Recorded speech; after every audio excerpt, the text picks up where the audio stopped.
masyarakat Kabupaten Tapanuli Tengah. Tanamkan di dalam jiwa kita, ibu-ibu, bapak-bapak yang berada di sini. Jikalau yang kita lakukan adalah suatu kebenaran, maka sampai mati pun akan kita pertahankan. Kepada dewan-dewan, kami hanya melihat beberapa yang ada di sini. Kami mengetahui ada kurang lebih 35 dewan di dalam sana. Jadi, buat dewan-dewan yang belum berguna, segera keluar. Jangan sempat. Kami datang di sini hanya disambut beberapa saja. Setelah kami pulang, tetap begitu-begitu saja. Ikut saja lauknya, mana yang lain? Dewan-dewan yang tidak berguna di dalam sana, segera keluar. Jangan bersembunyi. Ketika kampanye, bibir kalian yang paling manis. Bahkan jam 4 subuh, rela kalian rumah ke rumah menjumpai masyarakat. Namun sekarang di bawah terik panas matahari, kami ingin jumpa dengan kalian. Kami ingin meminta pertanggungjawaban kalian. Namun sampai saat ini kami tidak melihat apa yang diinginkan. Kami di sini tidak ingin kami ke sini andaikan dewan itu berfungsi. Lebih baik kami di rumah mengurus anak. Ibu-ibu ini meninggalkan anak-anaknya. Bagaimana besok anaknya tidak menangis kelaparan, tidak menangis bagaimana meminta uang jajan? Bagaimana mau meminta uang jajan? Di kantong pun sudah ludes.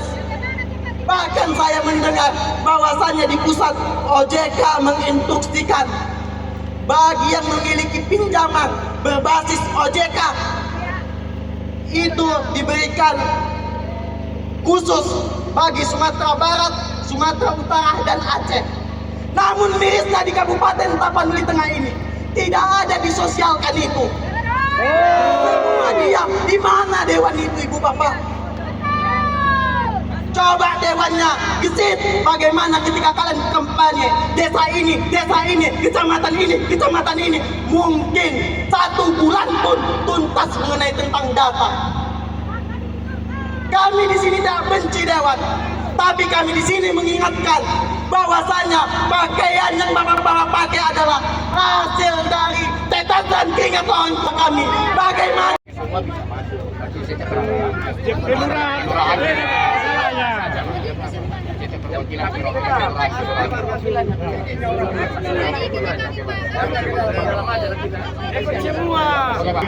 Sebelumnya kita perlu sampaikan bahwa agenda kita aksi hari ini adalah aksi damai, tertib, dan kita tidak muluk-muluk semangat.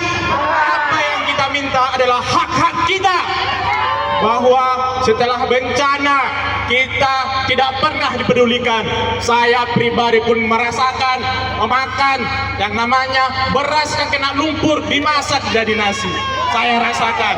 Rumah saya itu di belakang kantor kita, Pak Kepolisian, bahwa lumpur penuh di rumah.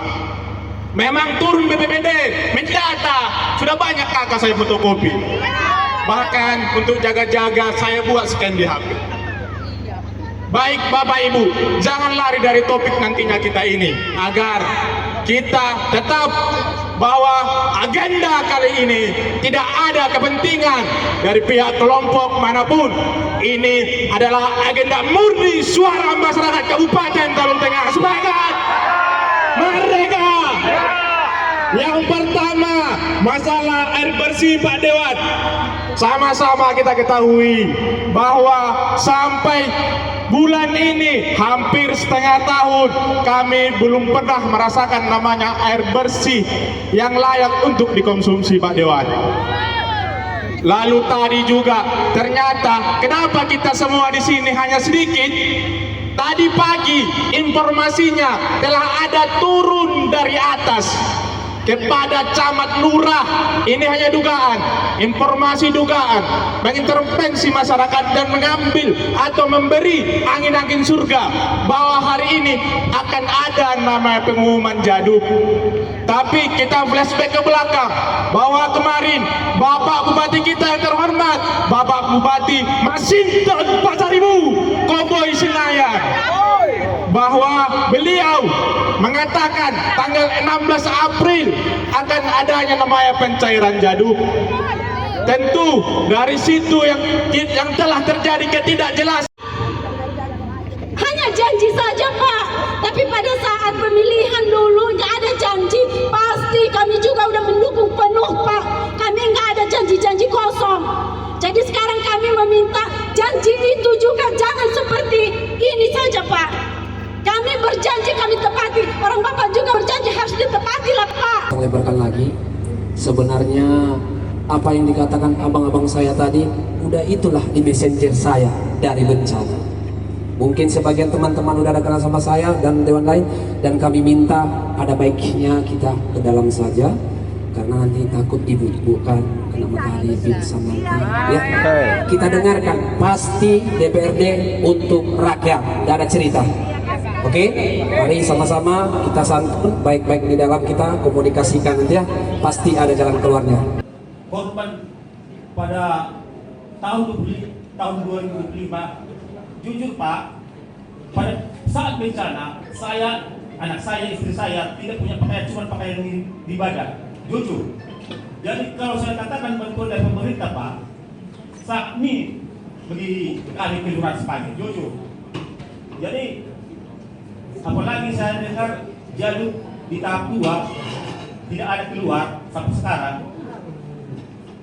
Saya ngambil kesimpulan sama teman-teman kelurahan Sepagi, orang kelurahan Sepagi, ayo kita sama-sama ke kantor DPR, karena kita tahu itu adalah wakil kita, jadi kami bisa sampai ke sini.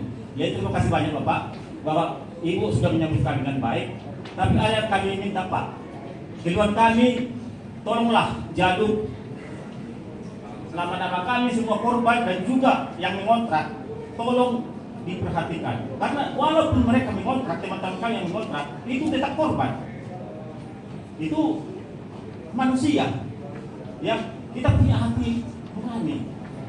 Bagaimana kalau kita juga bapak ibu korban juga? Nah, itu yang kedua, yang pertama. Yang kedua, di pengungsian kami disuruh pindah Pak, dikasih kami buat kontrakan rumah, katanya tiap bulan keluar, tapi mulai bulan 2 cuma sekali kami menerima 600.000. Sampai hari ini tidak ada lagi. Kami tidak tahu Bapak, ini hilangnya di mana. Nggak tahu kami di mana hilangnya. Baru Bapak, masalah bantuan-bantuan seperti ganti perabot, kami tidak tahu sampai hari ini itu ada apa enggak. Tidak tahu. Kenapa? Karena cuma omongan, itu berarti tidak ada. Download Tribun X sekarang, menghadirkan lokal menjadi Indonesia.